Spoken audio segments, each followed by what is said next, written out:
like that. 6 days later, the Eagle County, Colorado District Attorney claimed otherwise. The defendant was charged with 1 count of sexual assault. Penalties on this Class 3 felony are that if it's a prison term, it's from 4 years to life imprisonment.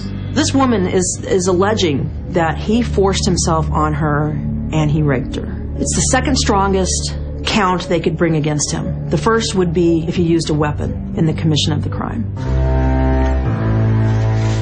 I'm innocent. You know, I didn't force her to do anything against her will. I'm innocent. The first thing I thought of was this couldn't be accurate.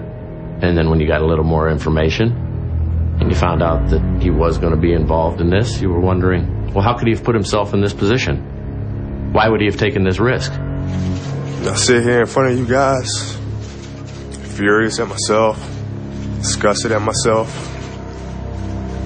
for making a mistake of adultery. I think that made it much more real to people, that this is serious. Now there's going to be a trial, and it knocked people on their butts. I think the fans, the organization, teammates, coaches, this just hit them like a rock. We were led to believe that he was a very polished, mature, confident young man. We were led to believe that he was different from anyone else in the NBA. He coveted that. He nurtured it. I am not going to make those same mistakes. I am not that guy. I'm not the guy who's going to cheat on my wife. Here's a man who now is admitting his mistake of adultery, who now finds his entire life, his well-being, now in the hands of a judge, prosecutors, DAs, lawyers, and ultimately a jury of 12 people. It's totally out of his control. Kobe's always used to being in control, and now that's relinquished.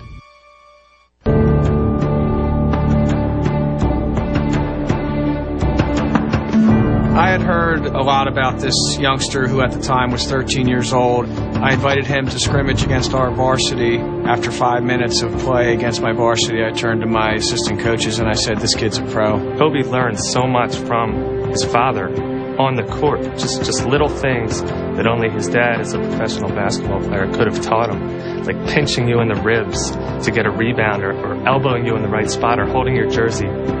As Lower Merion's JV coach, Joe Bryant concentrated on his son's every move on the varsity. His father would yell something out in Italian, and he would kind of glance over at his father, nod his head, and then do something nasty on the floor. Oh, no! Wow!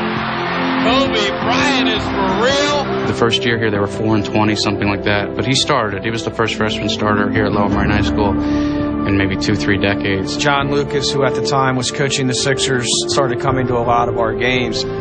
Kobe got invited by John to scrimmage at St. Joe's University with some of the current Sixers. He and Stackhouse played one-on-one, McDice. He played with all our guys, and Kobe was always at any workouts. Kobe showed up. He beat everybody. I said, the guy's a pro. Averaging 31 points and 12 rebounds, Bryant took Lower Merion into the state playoffs, only to get knocked out in the semifinals. The taste of defeat was bitter. We were in the locker room. The whole team was crying. He said, I hate this feeling. He said, man, next time we stop playing basketball, it's because there's no games left. Bryant started his senior season with 2 goals. One was to win the state championship. The other was less public and considerably more ambitious. The first day of practice, Kobe was reaching and grabbing and clutching a lot on defense. Kobe's first reaction when I was getting on him about reaching was, I'm getting ready to play pro defense. He's the best player in the country. Didn't know if he was going to go pro. Everybody wanted to go see Kobe play. Everybody.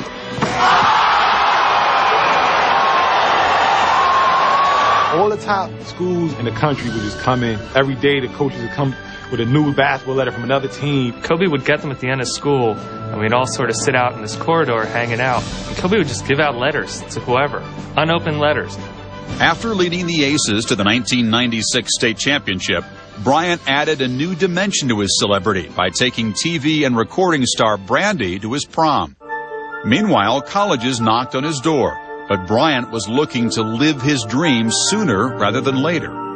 He really believed at the time, even at like 18, 19 years old, if I enter the NBA right now, I will be one of the 10 best players in the league. Jordan and Barkley were getting older at the time, and it was one of his dreams to step onto the court and square off against players of that caliber. Widely acclaimed as the finest prep player in the nation, Kobe Bryant could play basketball at any college in the country. I don't think it's no rush to get him in the pros. I think that's his dream. I mean, what's rushing your dream? He made a call to me to ask me, should I think about going to NBA? And I just said, "Damn, what did your father say?" He said, "Father said, go for it." I said, "Well, then you need to go for it."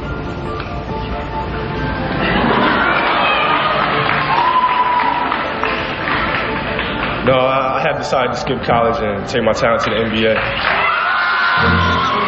He had his sunglasses on, his top of his head. I thought it was a little much. You know, here's a 17, 18-year-old kid kind of acting like he's Michael Jordan already. For the next week, 98% of the calls going on sports radio and on the TV reports were, this is the dumbest thing we've ever heard. Why is this kid doing that? I can't believe he's giving up a chance for education. It's an opportunity of a lifetime. I feel it's time for me to go out and seize it while I'm still young.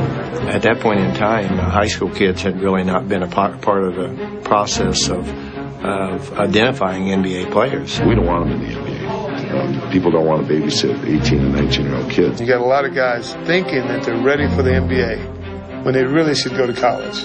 If you really have the talent, the college game will only enhance what you have. My first thought was really that you'd like to see someone like Kobe get a couple of years of seasoning in college so that he doesn't have to spend as much time on the bench and he would grow a bit. This is a kid who's smart, he's lived abroad, he's very comfortable with himself. If this kid doesn't go to college, who does? With the 13th pick in the 1996 NBA draft, the Charlotte Hornets select Kobe Bryant from Lower Merion High School in Pennsylvania. But even before Bryant was picked by the Hornets in the first round, the Lakers were interested in the high school phenom. Just got a chance to just do some drill work with him. And then Jerry West says, Coop, let's go down the low post and work him out there. So I start guarding Kobe, and all of a sudden he's hitting me with all these elbows as he's turning. We knew then that he was going to be a good player. West called me right afterwards and said, Chick, I got a guy I got to have.